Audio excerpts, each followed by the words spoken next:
ઉનાળામાં થાક અને અશક્તિ લાગતી હોય તો બનાવી લો આ કસ્ટર્ડ ડ્રાયફ્રૂટ મસાલો અને ઠંડા દૂધમાં ઉમેરીને પીતા જ ઇન્સ્ટન્ટ તાજગી અને એનર્જી આપશે.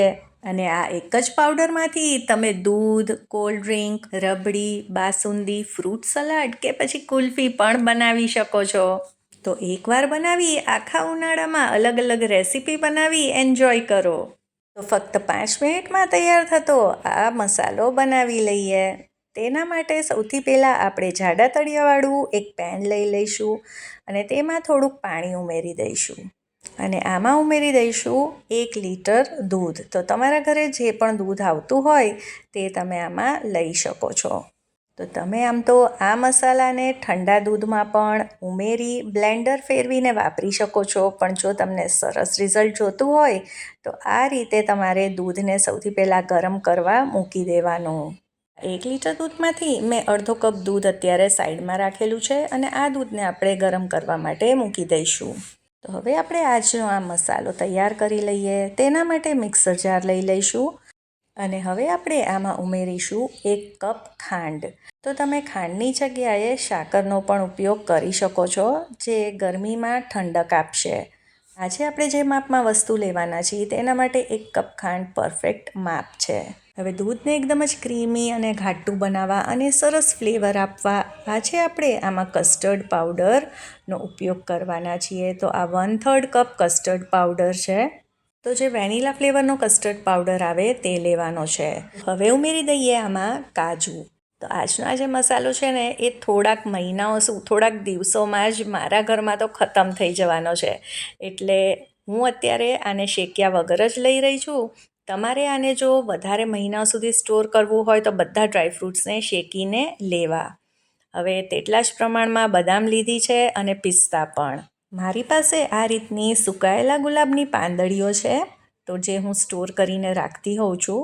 તો આમાં હું 2 થી 3 ચમચી જેટલી તે પણ ઉમેરી રહી છું. તો તમને ખબર જ છે કે તે શરીરને ઠંડક આપે છે. હવે અહીંયા 5 થી 6 જેટલી ઇલાયચી લઈ લીધી છે.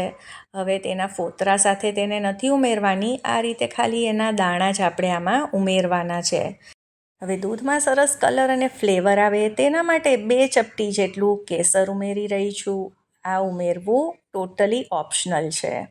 હવે આ બધી જ વસ્તુને આપણે પલ્સ મોડ ઉપર એટલે કે ચાલુ બંધ કરતા જઈ તેને પીસી લઈશું. તો આજનો આ કસ્ટર્ડ ડ્રાયફ્રૂટ પાવડર તો તૈયાર છે. તો આમાં તમે જોઈ શકો છો કોઈ પણ ડ્રાયફ્રૂટના પીસીસ નથી રહ્યા. તો આપણે તે જ રીતે આને પીસી લેવાનો છે અને આ થોડોક દરદરો રહેશે, એકદમ જ સ્મૂથ પાવડર તો નહીં થાય. તો માર્કેટમાં પણ જે દૂધના મસાલા મળે છે તે આ જ રીતે હોય છે. હવે તમે આને કોઈ પણ આ રીતે કાચની બોટલમાં ભરી દો અને તેને ફ્રીઝમાં સ્ટોર કરી શકો છો મહિનાઓ સુધી. તો હવે આને આપણે કેટલા પ્રમાણમાં વાપરવાનું છે તે પણ જોઈ લઈએ.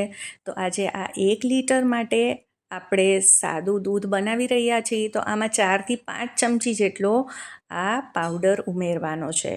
હવે જે આપણે ઠંડુ દૂધ એક બાજુ રાખેલું અડધો કપ તે આમાં ઉમેરી દઈએ અને આને આપણે મિક્સ કરી લઈએ, એટલે આમાં કોઈ પણ ગાંઠા ન રહે.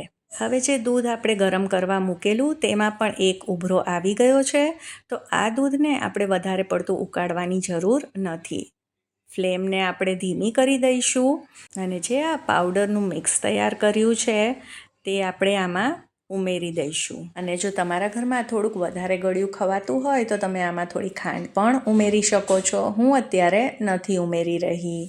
તો જે રેગ્યુલર દૂધનો મસાલો હોય છે કે ડ્રાયફ્રૂટ મસાલો હોય છે દૂધમાં નાખવાનો, તેના કરતાં આ કંઈક અલગ લાગશે. અને જ્યારે તમે આને ઠંડુ કરીને પીશો ને તો એકદમ જ સરસ ટેસ્ટ આવશે આનો. હવે આમાં આપણે એક ઉભરો આવવા દઈએ, કેમ કે આપણે આમાં કસ્ટર્ડ પાવડર ઉમેર્યો છે. તેનાથી આપણું દૂધ એકદમ જ સરસ ઘટ તૈયાર થશે. અને હા, જો તમારે ઘરે રબડી બનાવી હોય, બાસુંદી બનાવી હોય તો થોડાક વધારે પ્રમાણમાં આ પાવડરનો ઉપયોગ કરી એકદમ જ ઘાટી રબડી કે બાસુંદી પણ તૈયાર થઈ શકે છે. એકવાર જરૂરથી ટ્રાય કરજો. હવે બસ આમાં એક ઉભરો આવી ગયો છે તો ફ્લેમને બંધ કરી દઈશું અને આને આપણે ગેસથી નીચે ઉતારી અને પછી એકદમ જ ઠંડુ કરી લઈશું ફ્રીઝમાં મૂકીને. અને ભયંકર ગરમીમાં જ્યારે કંઈ પણ ખાવા પીવાનું મન ન થાય ત્યારે ગ્લાસ ભરીને આ દૂધ પી લેશો તો તમને ઇન્સ્ટન્ટ તાજગીની સાથે સાથે એનર્જી પણ મળશે. તો મને કમેન્ટમાં જરૂરથી જણાવજો કે આજની આ રેસીપી તમને કેવી લાગી, અને જો આજની આ રેસીપી તમને થોડીક પણ ગમી હોય તો મારા વિડીયોને લાઈક કરજો, તમારા ફ્રેન્ડ્સ અને ફેમિલીમાં શેર કરજો, અને ચાર્મીસ ગુજરાતી રસોઈને સબસ્ક્રાઈબ કરવાનું બિલકુલ ના ભૂલતા. સૌને જય શ્રી કૃષ્ણ.